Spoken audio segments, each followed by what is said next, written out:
A continuación, vamos a seguir con el siguiente tema. En este caso es hipertensión secundaria en la mujer. Las causas cambian. Para esto nos va a ayudar la doctora Jimena Valdés, de acá desde Ecuador. Ella tiene una alta especialidad en medicina de enfermedades tiroideas de la Universidad Autónoma de México. Tiene un diplomado en administración, liderazgo y dirección y gobierno de servicios de salud por la Universidad La Salle de México. Es especialista en endocrinología en la Universidad Nacional Autónoma de México. Es médica por la Universidad de Cuenca. Es médico especialista en endocrinología, alta especialidad en enfermedades tiroideas en el Hospital San Juan de Dios de Cuenca, y es certificada y miembro de la Sociedad Mexicana de Nutrición y Endocrinología. Adelante, Jimena. Buenas tardes. Muchísimas gracias a la Sociedad del Pichincha por la invitación, y estoy a las órdenes, igual a las preguntas, y espero que la exposición sea clara para todos los oyentes. Perfecto. Entonces, el tema que yo voy a abordar es hipertensión secundaria en la mujer y si las causas cambian o no. Voy a empezar con un poco de epidemiología. Sabemos que la hipertensión arterial sistémica es una enfermedad frecuente que va a afectar a más del 30% de toda la población mundial adulta.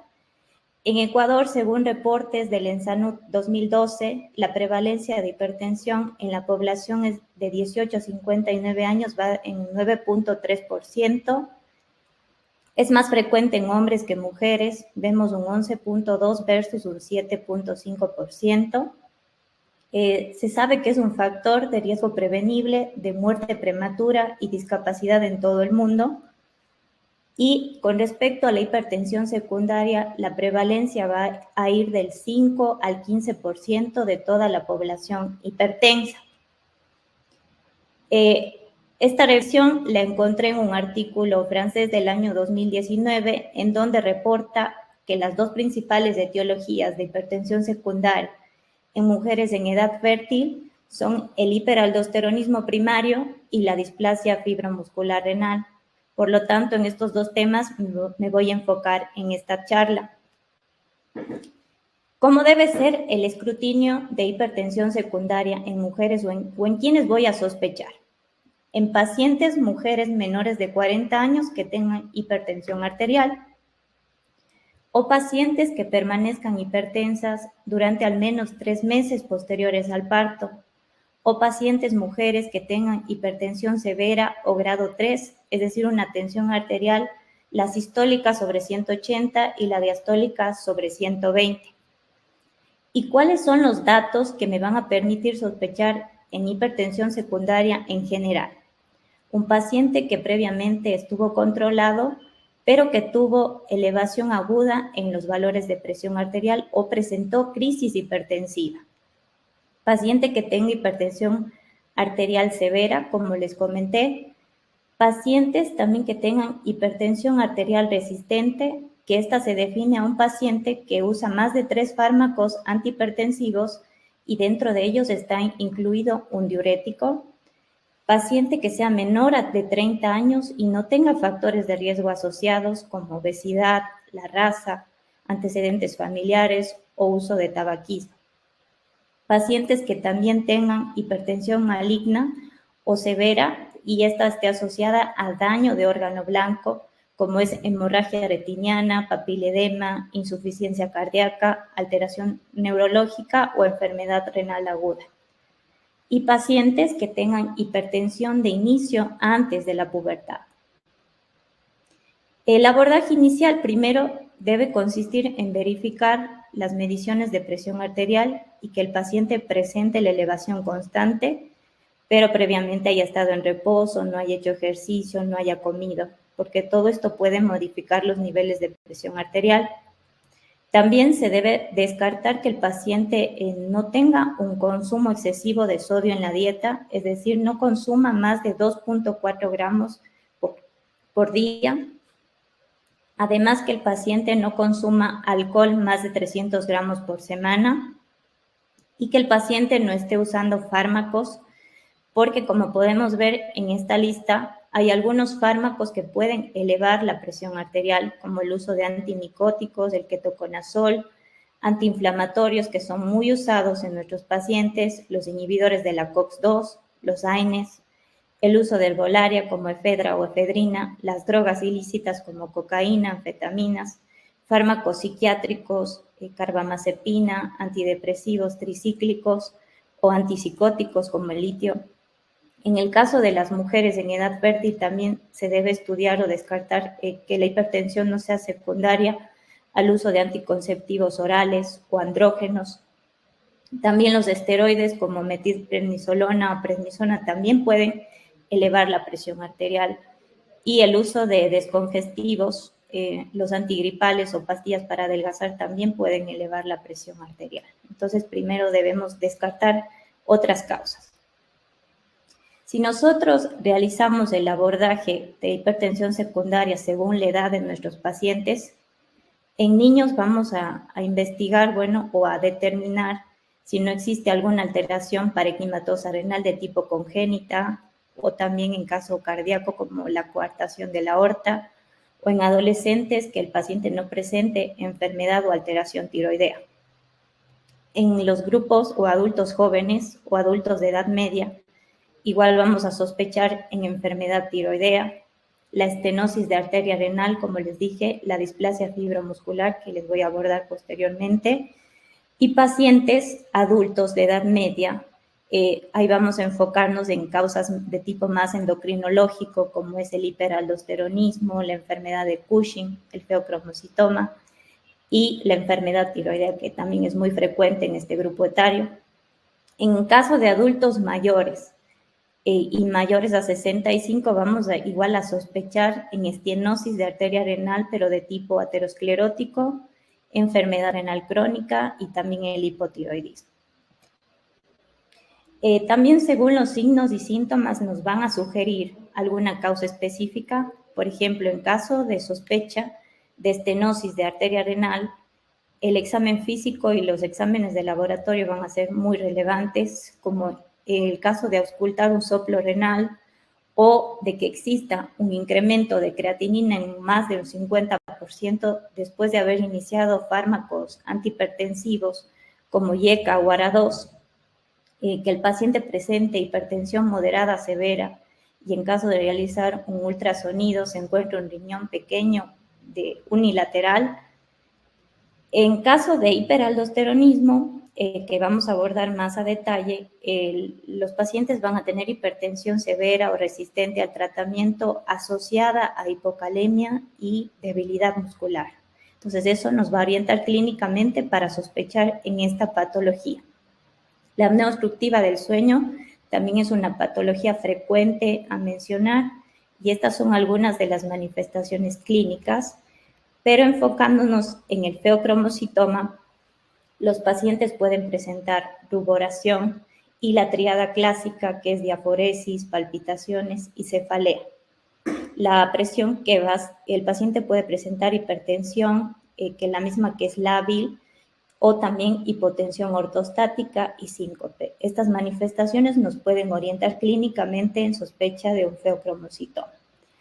En caso de síndrome de Cushing, la manifestación clínica pues va a ser la obesidad central, la jiba de búfalo, la cara de luna llena, las estrías violáceas. Y en caso de un desorden tiroideo, sea hipo o hipertiroidismo, las manifestaciones a nivel del ritmo cardíaco como bradicardia o taquicardia, las irregularidades menstruales en caso de las mujeres, la caída del cabello, la intolerancia al frío o calor también nos van a sugerir cómo orientarnos clínicamente en el abordaje de nuestro paciente. Les voy a presentar un caso clínico de un paciente que valoré en la consulta. Es un paciente de 41 años, una mujer que llegó por presentar debilidad muscular, parestesias en miembros superiores e inferiores, además de una tensión arterial de difícil control. Tenía una presión arterial sistólica mayor a 180 y la diastólica mayor a 100. Además, en los exámenes de laboratorio presentó hipocalemia, el potasio estaba menor a 2.8, por lo que fue enviada a endocrinología para continuar con el abordaje diagnóstico. Ella estaba con tratamiento de enalapril, 20 miligramos al día, atenolol 50 cada 24 y citrato de potasio 10 mililitros o 15 mil equivalentes cada 24 horas. De los exámenes, los electrolitos séricos estaban adecuados. Lo positivo sería el HDL, que estaba bajo, menor a 35, y el LDL igual sobre 100 por la hipertensión. El perfil tiroideo y resto de laboratorios normales, al igual que la tasa de filtrado glomerular. Decidí modificar el tratamiento para continuar con el abordaje bioquímico y le inicié un calcio antagonista como es el verapamilo y doxazosina, que es un bloqueador alfa-adrenérgico, y también modifiqué el citrato de potasio. Con esto la paciente llegó a la semana posterior y ya presentó una tensión arterial en metas de control. Lo ideal es realizar el tamizaje 4 semanas posteriores al ajuste del tratamiento y con eso solicité niveles de aldosterona plasmática, la misma que tuvo un valor de 17.2. La actividad plasmática de renina estaba disminuida o menor a 1, tenía 0.12, y el índice o relación de aldosterona plasmática sobre renina plasmática salió elevado, sobre 143. Entonces, les voy a abordar el hiperaldosteronismo primario, que es una patología endocrinológica relevante y que nos ocasiona hipertensión secundaria, y en este caso es la causa más frecuente de hipertensión arterial secundaria y también este tema de la mujer. Para recordar, sabemos que la aldosterona es una hormona que se va a producir a nivel de la corteza suprarrenal en la capa glomerular de las glándulas suprarrenales. Se ha visto que hasta un 5% de los pacientes puede presentar hipertensión arterial y hasta un 20% de los pacientes con hiperaldosteronismo va a tener una hipertensión resistente al tratamiento. Es la forma más común, como les comenté, de hipertensión secundaria, y lo que se ha visto es que los pacientes tienen secreción autónoma de aldosterona, la misma que no va a estar regulada por el sistema renina-angiotensina-aldosterona, y va a ocasionar una excesiva secreción de aldosterona con supresión de renina, como vimos en el caso clínico anterior. ¿Cuáles son las causas más frecuentes de hiperaldosteronismo primario? La principal, como podemos ver, es la hiperplasia adrenal bilateral idiopática, seguida del adenoma productor de aldosterona en un 30-35%, la hiperplasia adrenal unilateral de un 2 al 3% y el carcinoma adrenal productor de aldosterona en un bajo porcentaje, menor al 1%. Existen otras causas de hiperaldosteronismo, como ven, de tipo familiar, que va del 1 al 4, y también el adenoma o carcinoma ectópico productor de aldosterona, pero estos valores van a menos del 1%. ¿Y cómo debe ser el escrutinio o a quiénes voy a realizar escrutinio de hiperaldosteronismo primario? Considerando las otras causas, voy a agregar estas otras, que es la hipertensión e hipocalemia espontánea que está inducida por diuréticos. También en pacientes que tengan hipertensión o incidentalomas adrenales, como vimos en la charla anterior. Pacientes que tengan hipertensión e historia familiar de hipertensión o evento vascular cerebral antes de los 40 años. Y pacientes que tengan hipertensión y un familiar de primer grado con hiperaldosteronismo. Las manifestaciones clínicas, como les comenté, pueden ser la debilidad muscular y esta va a estar asociada a la hipocalemia. Si se realiza un monitoreo ambulatorio continuo de la presión arterial, los pacientes tienen hipertensión arterial severa, pero pueden tener episodios de hipotensión o disminución de la tensión arterial nocturna. También puede presentar el paciente hipertrofia del ventrículo izquierdo, y esto es por la hipertensión severa o persistente que existe, y fibrosis miocárdica. Si realizamos los exámenes de laboratorio, vamos a encontrar una aldosterona alta, como vimos en el caso clínico, una renina baja y un potasio bajo. Si realizamos una gasometría, podemos encontrar alcalosis metabólica. Y si realizamos medición de aldosterona urinaria, esta va a estar alta, al igual que el potasio, y el sodio va a estar bajo. La hipocalemia se va a presentar de un 9 a un 37% de los casos. Se ha visto que hasta un 50% de los pacientes que tienen adenomas productores pueden presentar hipocalemia. Y la hiperplasia adrenal bilateral idiopática puede presentar hasta un 17% hipocalemia. Los pacientes con hiperaldosteronismo tienen un riesgo mayor de efectos adversos comparados con los pacientes que tienen hipertensión arterial esencial, de desarrollar infarto agudo de miocardio, insuficiencia cardíaca, evento vascular cerebral, diabetes mellitus y síndrome metabólico. El diagnóstico bioquímico, según como podemos ver algunas recomendaciones dentro del Endocrine Society, se recomienda medir la concentración de aldosterona plasmática. Algunos autores reportan que valores más de 15 ya nos pueden sugerir el diagnóstico y otros más de 20, por eso les puse el rango de 15 a 20. La actividad de renina plasmática va a estar baja o suprimida, por lo general menos de 1 nanogramo por mililitro hora. Y si realizamos la relación o el índice de aldosterona sobre renina plasmática, que se conoce como PACPRA, un valor mayor a 30 es altamente sugestivo de un hiperaldosteronismo. Pero cuando nosotros realizamos el diagnóstico bioquímico, debemos evitar fármacos que modifiquen o ocasionen resultados falso positivos o falso negativos, como son los inhibidores de IECA, los ARA2, los AINES, los beta bloqueadores y diuréticos. Por eso se recomienda que estos deben ser modificados o suspendidos 4 semanas antes. Además, se debe corregir los niveles de potasio. ¿Por qué? Porque la hipocalemia ocasiona supresión de aldosterona y nos puede dar resultados falso negativos. Otra recomendación, según la guía clínica del Endocrine Society, es que la recolección de sangre sea de aldosterona y renina a media mañana. Pero el paciente previamente debe haber estado de pie durante al menos 2 a 4 horas y posteriormente estar sentado de 5 a 15 minutos para la toma de la muestra. Y todo debe ser realizado a temperatura ambiente. No colocar con hielo porque el hielo puede causar afectación en los niveles de renina y puede ocasionar una supresión o un resultado falsamente positivo. Y cuando nosotros no necesitamos pruebas confirmatorias, cuando el valor de la concentración de aldosterona sea mayor a 20 y además el paciente tenga hipocalemia confirmada y supresión de renina. O sea, con eso vamos directamente al diagnóstico radiológico. Estos son los fármacos recomendados para controlar a un paciente que vamos a realizar pruebas bioquímicas de hiperaldosteronismo. Como pueden observar, y realicé en mi paciente la modificación, utilicé un calcio antagonista de tipo no dihidropiridínico, también usé doxazosina, que es un bloqueador alfa-adrenérgico, pero también existen otras opciones.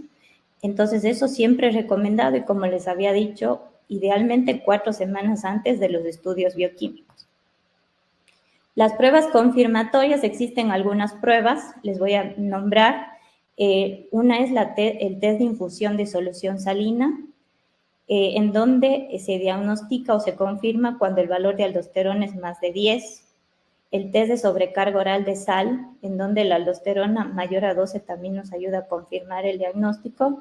Y estas dos pruebas de supresión de fludro y captopril son menos usadas, pero igual podemos ver que si existe una concentración de aldosterona plasmática mayor a 5, nos ayuda a confirmar el diagnóstico.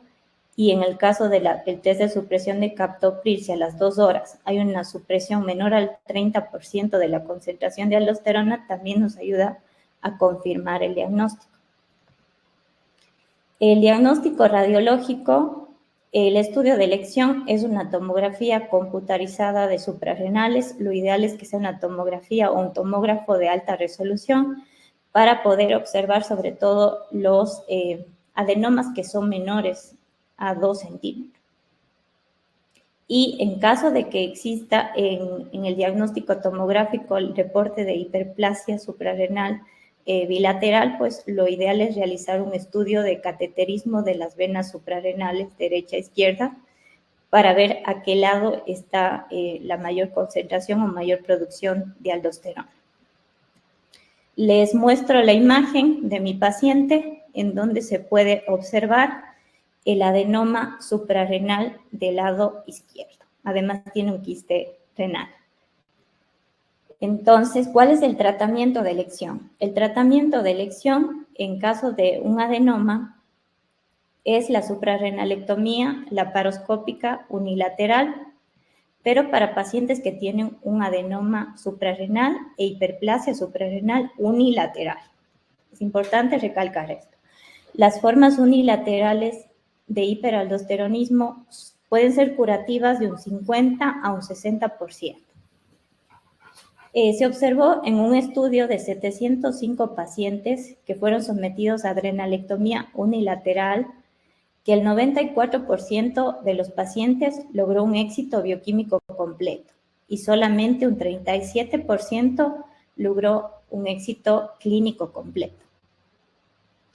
El tratamiento farmacológico es para pacientes que tengan enfermedad unilateral y que no quieran someterse a cirugía o que no puedan someterse al procedimiento, y en pacientes que tengan hiperplasia suprarrenal bilateral.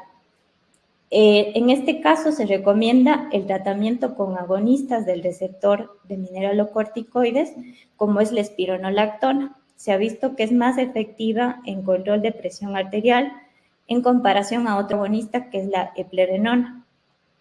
Pero la espironolactona tiene tasas mayores de ginecomastia o de efectos adversos en hombres y también aumento de sensibilidad mamaria en mujeres. La dosis puede ir de 50 a 400 miligramos al día. ¿Cuál va a ser la meta? La meta, va a ser mejorar la tensión arterial, pero no es un marcador suficiente de eficacia. Lo ideal es medir o tomar una muestra y ver si existe incremento en los niveles de renina. Este es un marcador de adecuada supresión de aldosterona. Pero quiero recalcar que los pacientes igual con hiperaldosteronismo tienen que ser vigilados continua o permanentemente por nosotros, por los endocrinólogos. La hipertensión renovascular es otra de las causas que les comenté de hipertensión secundaria frecuente en mujeres.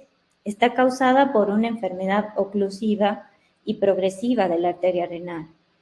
Esta hipertensión sí va a ser dependiente de angiotensina. Por lo general, los pacientes van a ser asintomáticos y si presentan enfermedad, va a ser una enfermedad renal progresiva que también puede asociarse a una afectación pulmonar o un edema pulmonar. Es de las causas más comunes igual de hipertensión secundaria de origen renal. Se ha visto que del 1 al 5% de la población general puede tener este tipo de hipertensión, en un 5.4% de los adultos jóvenes, como les comenté al inicio, según el grupo etario, o de un 10 a 45% de los pacientes que tienen hipertensión maligna. Se ha visto que hasta un 7% de adultos mayores a 65 años puede tener estenosis de la arteria renal y, como les comentaba, el tipo aterosclerótico es el más frecuente.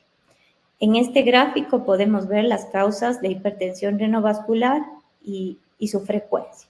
Y como podemos ver, la estenosis de la arteria renal unilateral aterosclerótica y la displasia fibromuscular unilateral son causas importantes de estudio. ¿Cuál va a ser la etiología? Por lo general, los pacientes tienen una hipertensión que es acelerada, resistente o maligna. Y la hipertensión puede ser de inicio antes de los 30 años o después de los 65 años.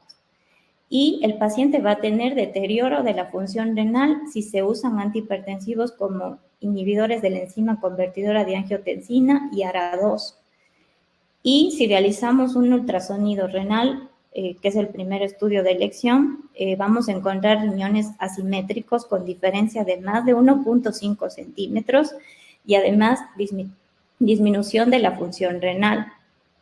También puede presentar edema pulmonar inexplicable en nuestro paciente. Entonces, como les comentaba, también puede ser asintomático o incidental y la estenosis de la arteria renal puede ocasionar deterioro de la función renal y asociarse a enfermedad cardiovascular acelerada, falla cardíaca, EBC o hipertensión renovascular. El diagnóstico bioquímico, igual si realizamos la medición del índice renina-angiotensina sobre renina, va a existir también exceso de aldosterona, pero esta es de origen secundario y va a ser secundario a la estenosis. Y también algunos pacientes pueden tener hipocalemia.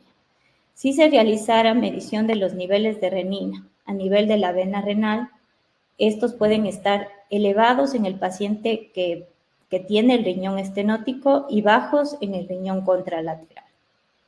Si realizamos estudios de imagen, se va a ver en el ultrasonido renal una afectación en los flujos renales, o si se realiza la angiotomografía o angioresonancia se puede observar la estenosis, pero el estudio pues, de elección va a ser la angiografía renal.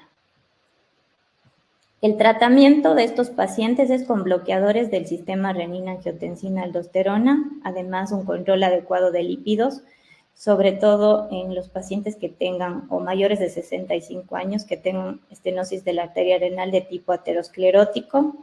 También la revascularización puede ser una opción en caso de una estenosis severa y en caso de que no respondan al tratamiento farmacológico y exista un daño renal, la opción también es la cirugía.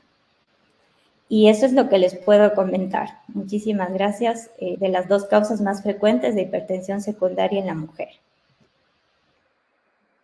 Muchas gracias. Buenas tardes, muchas gracias, Jimena. Bueno, primero tenemos prácticamente saludos de todo el país agradeciendo por la charla, incluso hay una saludo desde Lima, Perú, así que estamos internacionales. Una pregunta, Stephanie, no hay preguntas del público. Por el título de la charla, ¿qué tan diferente es las causas de hipertensión entre la mujer y el hombre secundaria? Bueno, según la revisión y bueno, algunos artículos del hiperaldosteronismo va a tener la misma frecuencia, bueno, en caso de causa endocrinológica va a ser la misma frecuencia para hombres y mujeres. Sí, es la causa más común de hipertensión secundaria. Una duda más.